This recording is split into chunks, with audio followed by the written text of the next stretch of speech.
பங்காளி ஒருத்தர் உட்கார்ந்து இருந்தவர், டேய் அங்க வர்றா ராமதாஸ் கட்டிங் வைக்கிறான் பாரு, 3 கிராம் பாரு அப்படின்னு சொல்லி சரக்கு எடுத்துட்டு வந்துட்டாங்க. இவர் போய் பின்னால போய் செருப்பை கட்டி அடிச்சு, கேட்டது உண்மைதான், நான் வேணான்ட்டு அவன் கொடுத்துட்டு வந்து வேணாம் இப்படி சொல்லி இருக்கணும் இப்படின்னு வந்துட்டாங்க.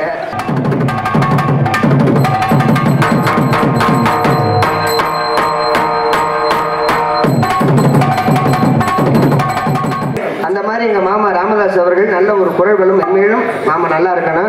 ரெண்டாவது மாமா பத்தி ஒரு விஷயம் சொல்லணும். என்ன, ஒவ்வொரு பெட்டிக்காரங்கள்ட்டையும் ஒவ்வொரு திறமைகள் இருக்கும், ஒவ்வொருத்தட்டையும் ஒரு ஸ்டைல் இருக்கும்.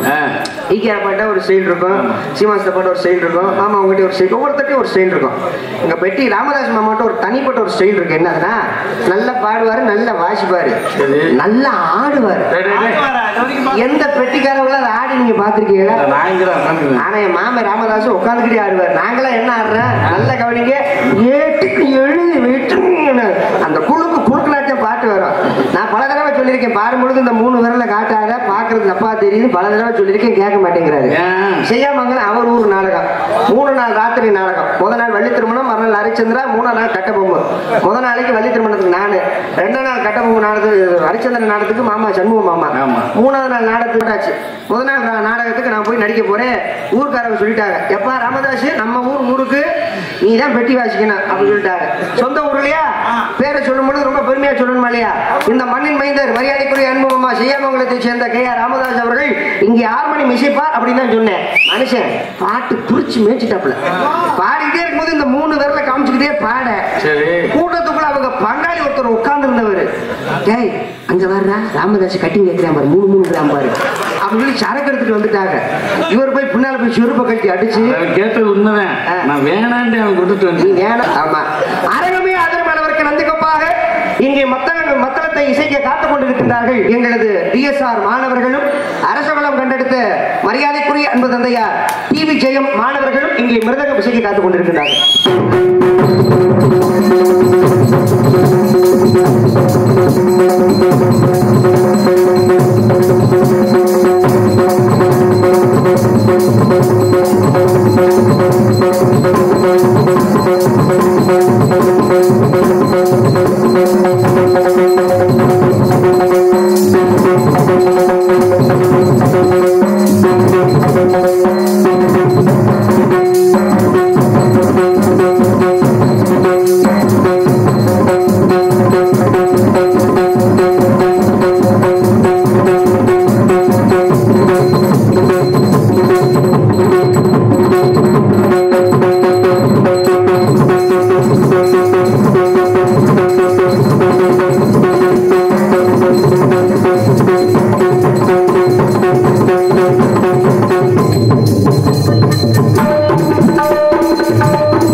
புகழ் பலவாத்திய மாமன்னர்கள் மரியாதைக்குரிய அன்பு மாமா ஏனாதியை சேர்ந்த எம்.கே. சத்தியமூர்த்தி அவர்களும் அன்பு தம்பி மதன்ராஜ் அவர்களும் இங்கே பலவாத்தியம் இசைக்க காத்துக் கொண்டிருக்கின்றார்கள்.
எப்படி இப்படிக்குள்ள 2 காது ஸ்பீக்கர் அவுட் ஆயிடும். நேற்று வைக்கிறாங்க மாசம் 30 நாள் வைக்கிறாங்க. கூடிய சீக்கிரத்தில் செவுட்டு மிஷின் வைக்கிற மாதிரி அவர் சிறந்த முறையில் பழகி போச்சு. தாளத்தை சேர்த்தவங்க எல்லாம் மகிழ்ச்சியை காத்துக் கொண்டிருக்கின்றார்கள். நயவாத்தி வத்தர்கள் பாசமிக அன்பும் அள்ளிநகரத்தை சேர்ந்த ஆதீஸ்வரன் அவர்களும் ஏனாதியை சேர்ந்த ஐயனார் அவர்களும் அன்பு மாமா ராமர் அவர்களும் ஆறுமுகம் அவர்களும் இங்கே தாளம் வசிப்பார்கள். நான் சொல்லிட்டேன் ஆதீஸ்வரன் மாமா போடுங்க தாளம் போடியா முடிஞ்சு வச்சு இல்ல ஆள் ரொம்ப தாளம் 2 தான் இருக்கு. மொத்தம் எல்லாத்துக்கும் 2 தாளம் கொண்டு வந்திருக்கானே. கவலையில்லாத மனிதர்கள் யாருன்னா தாளம் வாசிக்கிறவங்க தான் கவலையில்லாத. திடீர்னு ஊர்ல கலவரம் நடக்கும், அடிச்சுட்டு விடுவாங்க. கம்பு எடுத்துட்டு முதல் மைசூருக்கு தான் வருவாங்க, அடிச்சு படுப்பதான் நொறுக்குங்கடாட்டு. அடுத்து எங்க கிட்ட தான் வருவாங்க. அந்த நேரத்துல பெட்டிக்கார் பெட்டியை தூக்கிட்டு வரது கஷ்டம், உடனக்கார் 3 கடையை தூக்கிட்டு வரது கஷ்டம், ஆளுக்கார் பேக்க வச்சு டேபிளும் தூக்கிட்டு வரது கஷ்டம். நான் பேக்க தூக்கிட்டு வண்டிக்கிட்ட போறதுக்குள்ள சட்டக்காரரை பிடிச்சி விடுவாங்க. அந்த போறாப்பார் பம்மனுக்கார போய் புறா அப்படின்னு சொல்லி சட்டக்காரரை பிடிச்சி விடுவாங்க. ஆனா தாளக்காரருக்கு கவலை இல்லை. ஊர்ல கலவரம் நடக்குதுன்னு தெரிஞ்சிருச்சு வைங்க, அந்த தாளத்தை தூக்கி அண்டர் பையில போட்டு கூட்டத்துல கூட்டமா கலந்துடுறது.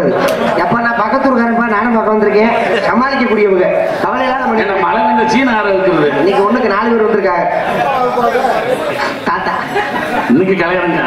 பொதுமக்கள் அனைவரையும் ரசிகர்களையும் அவருடைய அபிமான உள்ளங்களையும் வருக வருக நண்போடு வரவேற்கும் அமரர் மரியாதைக்குரிய என்பது தந்தையார் விஜயராம் குடும்பத்தார்களும் மற்றும் கிராம பொதுமக்கள் சொல்லமுடி உங்களை அன்போடு வருக வருக அன்போடு அழைக்கின்றார்கள். எங்கே அன்பு அப்பா விஜயராம் அவர்களுக்காக நாங்கள் வந்து யூடியூப் சேனல் எடுப்போம். உலக நாடு முழுக்க நமது சுள்ளங்குடி கிராமத்துடைய பெருமையை கொண்டு செலுத்த வேண்டும் என்பதற்காக இங்கே வருகை தந்து சிறந்த முறையில் வீடியோ எடுத்துக் கொண்டிருக்கும் இரு உள்ளங்களுக்கும் நெஞ்சார்ந்த நன்றிகள். வெளிநாடு வாழும் நண்பர்களுக்கும் நெஞ்சார்ந்த நன்றிகள். நன்றிகள். வணக்கம் வணக்கம்.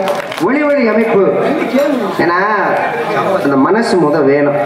அப்பாவுக்காக நாங்கள் செய்கிறோம், அண்ணனுக்காக நாங்கள் செய்கிறோம் அப்படின்னு சொல்லி அந்த மனசு வேணும். அப்படி மனம் படைத்தவர்கள் தான் இங்கே யூடியூப் சேனல். அதுக்கப்புறம் இங்கே ஒளி அமைக்கும் அன்பு சகோதரர்கள் அவருடைய நினைவு தினத்தை முன்னிட்டு நாங்களும் மைக் செட்டு போடுறோம். அந்த அளவுக்கு இங்கே சிறந்த முறையில் ஒளி அமைத்துக் கொண்டிருக்கும் எங்களது ஒளி அமைப்பகம் SMS சவுண்ட் சர்வீஸ் சுள்ளங்குடி. நல்ல செக்ஸ் பாட்டு சாமி பாட்டு போடுறதுக்காக என்ன வேலை பார்த்துட்டு இருக்காரு. ஒளி அமைத்துக் கொண்டிருக்கும் எங்களது SMS ஆடியோஸ் அன்புள்ளதற்கும் அதில் பணிபுரியும் அத்தனை உள்ளங்களுக்கும் நெஞ்சார்ந்த நன்றிகள். நன்றிகள். வணக்கம் வணக்கம் வணக்கம். ஆடல் அரசி நினைப்பீங்க எப்பா பெட்டிக்காரர்கள் நிறைய பேர் வந்திருக்காங்க. அண்ணன் ஏகேஆர் அண்ணன் வந்திருக்காரு, ராமதாஸ் அண்ணன், சீமான் அண்ணன், கிடாத்திருக்க முருகண்ணன், முனியாண்டி அண்ணன் எல்லாரும் வந்திருக்காங்க. மிருதங்கத்துக்கு நிறைய பேர் வந்திருக்காங்க. பப்பும் கூட 2 பேர் வந்திருக்கீங்க. இந்த டான்ஸ்கார பிள்ளைய மட்டும் ஒரு பிள்ளைய கூட்டிட்டு வந்திருக்கீங்களே. ஆனந்தகுமார் மாப்பிள்ள 3 பேர் வந்திருக்கீங்க. டான்ஸ் மட்டும் ஒரு ஆளை கூட்டிட்டு வந்திருக்கீங்களே, என்னப்பா நீங்க நினைப்பீங்க? ஆனா பெரிய இம்சையா இருக்கு எங்களுக்குலாம். நீங்களே வச்சுக்கீங்க. வரும்போது ஒரு அண்ணன் 2 பேர் சொன்னாங்க. யாரு? டான்ஸ் ராதா செல்வியா? அந்த அக்கா சூர்யாவையும் சண்முகராஜாவையும் கிளப்பி விட்டுரும். தெரியல எதை கிளப்பி விட்டு தெரியல சொன்னது. மக்கள் நல்ல டான்ஸ் இருப்பா அப்படின்னு சொல்லி ரொம்ப பெருமையா பேசுனாங்க. மக்களுக்கு நல்ல டான்ஸ் இருக்கு. ஆடல் அரசி அபிநய சுந்தரி, நாட்டிய தாரகி, நடன சிங்காரி, புதுகை மாநகரை சேர்ந்த ராதா செல்வி அவர்கள் டான்ஸ் அண்ட் காமிக்கு.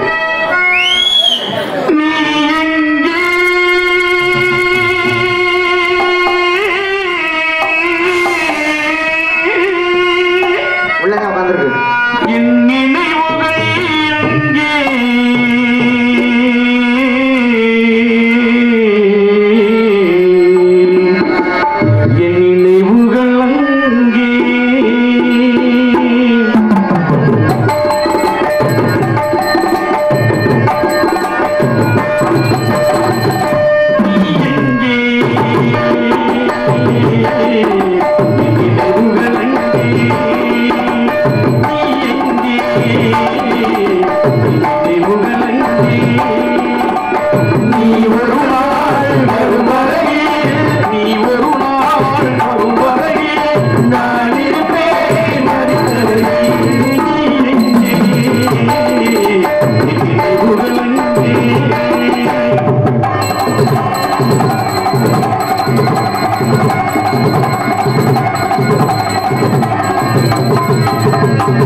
அன்புமா சண்முகராஜ் அவர்களும், மானாமதுரையை சேர்ந்த அன்புமா பழைய ஆனந்தகுமார் அவர்களும், அடியேன் சூர்யாவும் கலந்து கொண்டு உங்களெல்லாம் மகிழ்விக்க காத்துக் கொண்டிருக்கின்றோம்.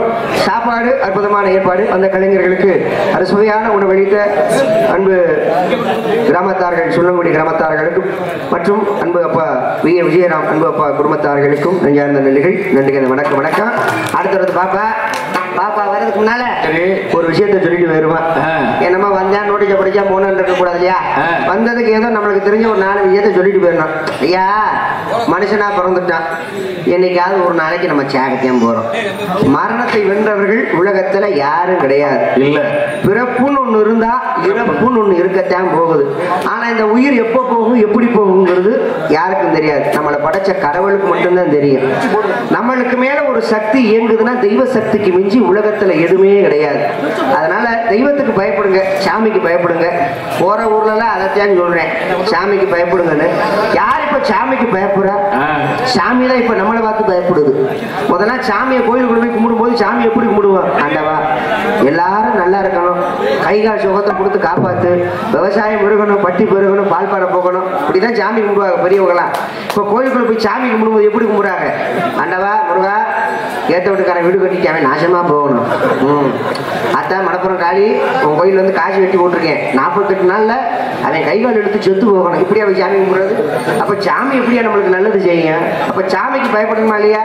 இப்ப யாரும் சாமிக்கு பயப்படுறது கிடையாது. இப்ப ஆரம்பத்துல சொன்னது போல பிறக்கிறது நம்மளுக்கு தெரியும், என்ன கிழமையில பிறக்கிறோம், என்ன தேதியில பிறக்குங்கிறது நம்மளுக்கு தெரியும். சாக போறது நம்மளுக்கு தெரியுமா? தெரியாது. அந்த காலத்துல கவிஞர்கள் அழகா சொல்லி வச்சாங்க பாருங்க பாட்டிலேயே, காதோர நிறைச்ச முடி கதை முடிவை காட்டுதடின்னு. இந்த காதோர முடி நிறைச்சிருச்சுன்னா ஆண்டவன் நம்மளுக்கு நோட்டீஸ் அனுப்பிட்டான்னு அர்த்தம். எப்ப வேணா நம்மளை கூப்பிடுங்க, ரெடியா இருந்துக்கிறாங்க. அப்போல காலத்துல கண்ணாடியை பார்ப்பாங்க, ஆகா முடி நிறைச்சிருச்சா, நோட்டீஸ் அனுப்பிட்டாங்கடா, ரெடியா இருக்கணும், எப்ப வேணா நம்மளை கூப்பிடுவாங்க அப்படின்னு சொல்லி வீடு வாசல் சொத்து சோகம் பணம் நகை நட்டு எல்லாம் சேர்த்து வச்சுட்டு யார் யாருக்கு என்னென்ன புரிச்சு கொடுக்குமோ எல்லாத்தையும் புரிச்சு கொடுத்துட்டு இவங்க ரெடியா இருப்பாங்க. ஆண்டவா நான் ரெடியா இருக்கேன்டா, நீ எப்ப கூப்பிட்டாலும் நான் வரேன்டா அப்படின்னு சொல்லி சாமிக்கு போயிருந்தது அப்ப. இப்ப அப்படி கிடையாது. காதோர முடி நிறைச்சிருக்கா, கண்ணாடியை வாக்குறது, அடி அளவே எங்களுக்கு நோட்டீஸா அப்படின்னு சொல்லி லவக்கன்னு கருப்பு டைத்துக்கு அடிச்சு விட்டு பதில் நோட்டீஸ் அனுப்பிடுறது, வரமாட்டேன் போடான்னு. ஆண்டவனுக்கே நோட்டீஸ் அனுப்புற கிளம்ப போச்சு. அப்புறம் எங்க சாமிக்கு பயப்படுறது? ஆனா உண்மையிலே சாமி நிலைமையில ரொம்ப பாவம். ஏன்னா திருட போறோம்னு சாமியை கும்பிட்டு தான் திருட போவேன். அந்த திருட்டு போயில பிடிக்கக்கூடிய காவல்துறை ஐயா அவங்களும் சாமியை கும்பிட்டு தான் போவாங்க. இந்த திருட போறவன் சாமியை கும்பிடுவேன். ஆண்டவா ஒரு மாசமா இந்த வீட்டை நான் நோட்டம் பார்த்துக்கிட்டே இருக்கேன், உள்ள இறங்கி நான் களவாட போனேன், அடி வாங்காம வந்துட்டேன்னா திருடக்கூடிய 3 பங்குல 1 பங்கு உன் கோயில் உண்டியில ஓடுறேன் அப்படின்னு சொல்லி திருட போறவனு சாமியை கும்பிட்டு தான் திருட போவேன். அந்த திருட்டு போயில பிடிக்கக்கூடிய காவல்துறை ஐயா அவங்களும் சாமியை கும்பிடுவாங்க. ஆண்டவா ஒரு மாசமா எனக்கு வெட்டிமைக்கு கொடுத்துக்கிட்டே இருக்கேன், எப்படியாவது இன்னைக்கு அவனை நான் புடிச்சு போடணும். அப்படி நான் புடிச்சு விட்டேன்னா இந்த மாசம் வாங்குற சம்பளத்துல அரை சம்பளத்தை உன் கோயில் உண்டியில ஓடுறேன் அப்படின்னு சொல்லி அவங்களும் சாமியை கும்பிட்டு தான் போவாங்க. இந்த சாமி யாருக்குதான் ஆளாகும் கொஞ்சம் நினைச்சு பாருங்க. ஆனா ஒண்ணு தம்பி, பல நாள் திருடன் ஒரு நாள் அகப்படுவான். என்னைக்காவது ஒரு நாள் திருட்டு போய் மட்டும் காவல்துறை ஐயா கையில சிக்கனமைங்க, அதோட சோழி முடிஞ்சு போகும். இப்படித்தான் ஒருத்தன் காரை எடுத்துட்டு வந்து அந்த காருக்குள்ள அவங்க அம்மா அவங்க பொண்டாட்டி 2 பேரையும் உட்கார வச்சு ஊரை சுத்தி காட்டுன்னு ஆசைப்பட்டிருக்கேன். இதுல பெரிய மனவர்த்தம் என்னதுன்னா, அவங்க அம்மாவுக்கு 2 காதுமே கேட்காது, 2 ஸ்பீக்கருமே அவுட்டு. பொண்டாட்டியும் அவங்க அம்மாவையும் காருக்குள்ள உட்கார வச்சு அப்படி ஊரை கூட சுத்தி காமிச்சுட்டே இருக்கேன். அந்த காருக்கு பின்னால ஒரு போலீஸ் ஜீப் ஃபாலோ பண்ணிக்கிட்டே இருக்கு. ஒரு அரை மணி நேரம் கழிச்சு அந்த காரை மறைச்சு போலீஸ் ஜீப் நிப்பாட்டிட்டாங்க. போலீஸ் ஜீப்ல இருந்து ஒரு 5-6 போலீஸ்காரங்க வேகமா இறங்கி வராங்க. வந்த போலீஸ்காரங்க கார் ஓட்டிட்டு வந்தாரு பாத்தீங்களா, அவரை பார்த்து, தம்பி காரை விட்டு முதல் கீழே இறங்கியா, காரை விட்டு முதல் கீழே இறங்கியா அப்படின்னு இந்த ஆளுக்கு சுப்புன்னு வேர்த்துருச்சு. சார் நான் எந்த தப்பும் பண்ணலையே, நான் எதுக்கு சார் காரை விட்டு கீழே இறங்கணும்னு கூட கூட பேசக்கூடாது, இறங்கினா முதல் இறங்கணும் அப்படின்னு இந்த ஆள் பயந்துட்டாரு. இதுக்கு மேல நம்ம பேசணும்னா அடிச்சாலும் அடிச்சு போடுவாங்கட்டு காரை விட்டு வேகமா கீழே இறங்கி வந்துட்டாரு. இறங்கி வந்தோடனே வந்த காவல்துறையை என்ன தெரியுமா செஞ்சாங்க, கார் ஓட்டிட்டு வந்தாரு பாத்தீங்களா, அவர் கையை பிடிச்சு குலுக்க ஆரம்பிச்சிட்டாங்க.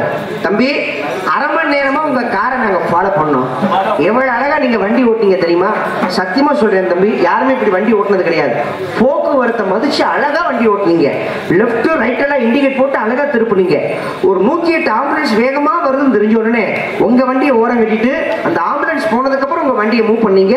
உங்க டிரைவிங் எங்களுக்கு ரொம்ப பிடிச்சிருக்கு. நீங்க போக்குவரத்தை மதிச்சு கார் ஓட்டுனதுனால போக்குவரத்து காவல்துறை சார்பா உங்களுக்கு நாங்க 10,000 ரூபாய் அன்பளிப்பு கொடுக்கிறோம். யாரு கொடுக்குறா? வந்த போலீஸ்காரங்க கார் ஓட்டிட்டு வந்தவருக்கு 10,000 ரூபாய் காசை கொடுக்க, இந்த காசை வாங்கிட்டு மூதேவி சும்மா இருக்க வேண்டியதானே? 10,000 ரூபாய் காசை பார்த்த உடனே, ஐயா 10,000 ரூபாய், ஐயா 10,000 ரூபாய், இந்த காசை வச்சு நான் எப்படியாவது லைசன்ஸ் எடுத்துருவேன்னு சொல்ல போலீஸ்காரங்க டென்ஷன் ஆயிட்டாங்க.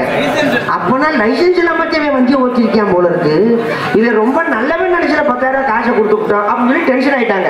பக்கத்துல இருந்த பொண்டாட்டி சும்மா இருக்க கூடாது, புருஷனை காப்பாத்துறாங்களா? ஐயா நீங்க எதுவும் தப்பா நினைச்சுக்காதீங்க, என் புருஷன் இப்படித்தான், தண்ணியை போட்டா லூசு மாதிரி பேசுவாருன்னு சொல்ல, தக்காளி தண்ணி வேற ஓட்டிருக்கானா, இது எவ்வளவு பெரிய குற்றம், 10,000 ரூபாய் காசு போச்சே. மேற்கொண்டு டென்ஷன் ஆயிட்டாங்க. இந்த காருக்குள்ள உட்கார்ந்து இருந்தாலும் அம்மா செவுட்டு முண்டை, காருக்குள்ளேயே உட்கார வேண்டியதானே, பிள்ளைய காப்பாத்துறாங்களா? காரை விட்டு வேகமா கீழே இறங்கி வந்து இதுக்கிட்ட சொன்னேன், திருட்டு வண்டியை எடுத்துட்டு வராதரா எடுத்துட்டு வராதரான்னு. அப்பதான் தெரிஞ்சிச்சு குடும்பமே களவணி போய் குடும்பம்னு உள்ள விட்டு லாட கட்டினால இருக்கு. அதனால யாருக்கு பயப்படணும் இல்லையோ தெய்வத்துக்கு பயந்து ஒருதாய் பிள்ளையா ஒற்றுமையாக வாழ வேண்டும் என்று சொல்லிக்கொண்டு, அதே மாதிரி தாய்மார்கள் நிறைய பேர் உட்கார்ந்துருக்கீங்க. ஒரு தாழ்மையான வேண்டுகோள், ஏன்னா இந்த கிராமம் எங்க அப்பா கிராமம், அதனால சொல்றதுனால தப்பு கிடையாது. வயசு பிள்ளைகிட்ட தயவுசெய்து செல்போனை கொடுத்துறாதீங்க. போய் தாத்தா நல்லா இருப்பீங்க, செல்போன் கொடுத்துருந்தாலும் திரும்பி புடுங்கிருங்க, புடுங்கி வச்சிருங்க, காசு கொடுத்து செல்லெல்லாம் வாங்காதீங்க. அப்படி வயசு பிள்ளைய கையில செல்ல கொடுத்தீங்கன்னா அப்பன்னு ஆத்தாலும் மறந்து குடிச்சுக்கிட்டு சாக வேண்டியதுதான். செல்லு வாங்கி கொடுக்கலன்னா அந்த பிள்ளை செத்து தொலையட்டுங்கிறேன். என்ன மசித்துக்கு அந்த உசுரை வச்சுக்கிட்டு இருக்காங்க. இந்த செல்லுனால எத்தனை குடும்பம் சீரழிஞ்சு போகுது, எத்தனை குடும்பம் நாசமா போகுது. ஏன்னா செல்லுல நல்லதும் இருக்கு கெட்டதும் இருக்கு. நல்லதை மட்டும் தான் நம்ம எடுத்துக்கிறணும், கெட்டதை ஒதுக்கிறணும். நம்ம ஆள்கிட்ட பிடிக்காத விஷயம் என்ன தெரியுமா? வண்டி ஓட்டும் போது பாருங்களேன், இந்த ஒத்த காதல செல்போனை சொல்லிட்டு பேசிக்கிட்டே போவாங்க. என்னப்பா என்னடா நீ சொல்லி நான் கொடுக்க மாட்டேன், நான் இந்த கொடுத்துறேன்டான்னு தான் சொல்லுவாரு. ஏத்தாப்புல தண்ணி லாரி வரும், அதுல மொத்தமா கொடுத்துட்டு போயிடுறது, கடைசியில அனாத பணமா சேர்த்து கிடக்கிறது. இது தேவையா? அதனால என்னை பத்தி ஐயாக்க வண்டி ஓட்டும் பொழுது செல்போன் பேசாதீங்க, உயிர் போனா திருப்பி வராது. அதனால சூதானமா பார்த்துக்கோங்க, செல்போனை அளவோட பேசுங்க. இந்த செல்போனால என்னென்ன பிரச்சனை என்னென்ன விளைவுகள் வந்திருக்கு ஒண்ணும் கிடையாது. வேற எதை பத்தி நான் பேசல. எனக்கும் பெட்டி ராமதாஸ் மாமா ராமதாஸ் அவர்களுக்கும் பெரிய சண்டை இந்த செல்போனாலே. நீங்க பெரியவங்க உட்காந்துருக்கீங்க, நீங்களே ஒரு நியாயத்தை சொல்லுங்க. நான் செஞ்சது தப்பா இல்ல என் மாமே ராமதாஸ் செஞ்சது தப்பாங்கிறத நீங்களே சொல்லுங்க. பொதுவா என் சொந்த மாமே பொதுவா அந்த காலத்துல வீட்டுல விசேஷம்னு வச்சோம்னா பத்திரிக்கை அடிக்காத காலங்கள விசேஷத்துக்கு எப்படி அழைப்பாங்க? பணமாக்க வச்சு அழைப்பாங்க. அதான் மரியாதை. வீட்டுக்கு போய் பணமாக்க வச்சு விசேஷத்துக்கு அழைப்பாங்க. அப்படிதான் அழைப்பாங்க. அப்புறம் நாகரிகம் மாறி போச்சு, பத்திரிக்கை அடிக்க ஆரம்பிச்சிட்டாங்க. இப்பெல்லாம் ஒரு பத்திரிக்கை விலை 800 ரூபாய். ஒரு பத்திரிக்கை வாய்ப்போச்சு சைஸுக்கு இருக்கும். அதுல சொந்த பந்தம் உற்றார் உறவுகள் எல்லாருடைய பேரையை போட்டு பத்திரிக்கை அடிப்பாங்க. பிள்ளைக்கு கல்யாணம், எனக்கு பத்திரிக்கை வந்து நேரில் கொடுக்கணுமா கொடுக்க கூடாது? கொடுக்கணும்ல, அதான மரியாதை. ஆனா நேரில் வந்து இவர் பத்திரிக்கை கொடுக்க முடியல, ஏன்னா இவர் வேற பக்கம் ஊருக்கு போற, நான் வேற பக்கம் ஊருக்கு போக, அதனால நேரில் சந்திக்க முடியல. அதனால ராமதாஸ் மாமா என்ன பண்ணிட்டாரு, செல்போன்ல படம் எடுத்து அதை வாட்ஸ்அப்ல அனுப்பி எனக்கு ஒரு வாய்ஸ் மெசேஜ் போட்டு விட்டாரு. மாப்பிள்ள தப்பா நினைச்சுக்காதீங்க, நேரில் வந்து பத்திரிக்கை கொடுக்க முடியல, அதனால பத்திரிகையை வாட்ஸ்அப்ல அனுப்பியிருக்கேன், குடும்பத்தோட விசேஷத்துக்கு வந்துருங்க அப்படின்னு சொல்லி பத்திரிக்கை அனுப்பிட்டாரு. இந்த மனசார நான் ஏத்துக்கிட்டேன். விசேஷ நாள் வந்துருச்சு. பட்டுக்கோட்டை பக்கம் நாடகத்தை முடிச்சு விட்டு வீட்டுக்கு வர அந்த 1 மணி ஆயிடுச்சு. யதார்த்தமா வீட்டுல உட்காந்து செல்போனை நோண்டிக்கிட்டே இருந்தல, மாமா ராமதாஸ் அனுப்பின பத்திரிகையை பார்த்துக்கிட்டேன். ஆகா இன்னைக்குதான் விசேஷம் போல இருக்கு, மணி 1 மணி ஆயிடுச்சு, இனிமே நம்ம விசேஷத்துக்கு போக முடியாது, லேட் ஆயிரும். அதனால நம்ம போறோமோ இல்லையோ செய்முறை போறோமா இல்லையா அப்படின்னு சொல்லி நான் ஒன்றும் தப்பா ஒன்றும் செய்யல. 2 500 தாளை எடுத்து வச்சு அதை போட்டோ எடுத்து வாட்ஸ்அப்ல அனுப்பிட்டேன். மாமா நேரில் வந்து செய்முறை செய்ய முடியல, தப்பா நினைச்சுக்காதீங்க, வாட்ஸ்அப்ல செய்முறை அனுப்பியிருக்கேன், மனசார ஏத்துக்கணும்னு சொல்லி மறுநாள் செருப்பு கட்டிட்டு அடிக்க வரேன். இதுல என்ன ஒரு நியாயம்? உங்களுக்கு ஒரு நியாயம், எனக்கு ஒரு நியாயமா? நீ வர அது மாதிரி அதே மாதிரி சம்பளத்தை வாங்கிக்க, அதே மாதிரி இந்த செல்போனால என்னென்ன விளைவுகள் எங்கும் நிறைந்திருக்கும் செல்லு செல்லு, எல்லோரும் கையிலையும் செல்லு செல்லு, படிக்கிற பிள்ளைக்கு தேவையா செல்லு,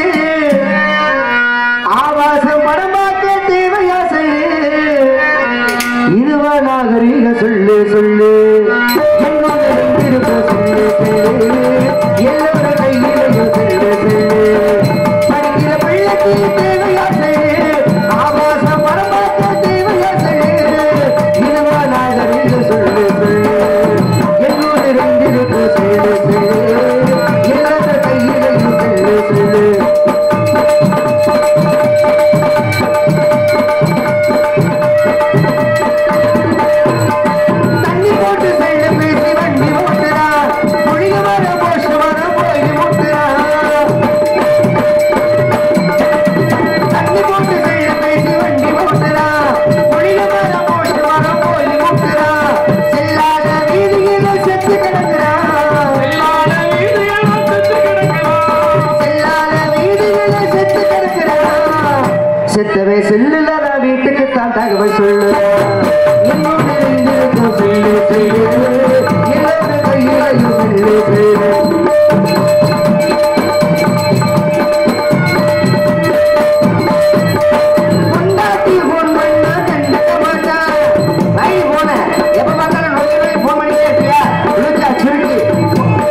திருப்பூ பாவைதனை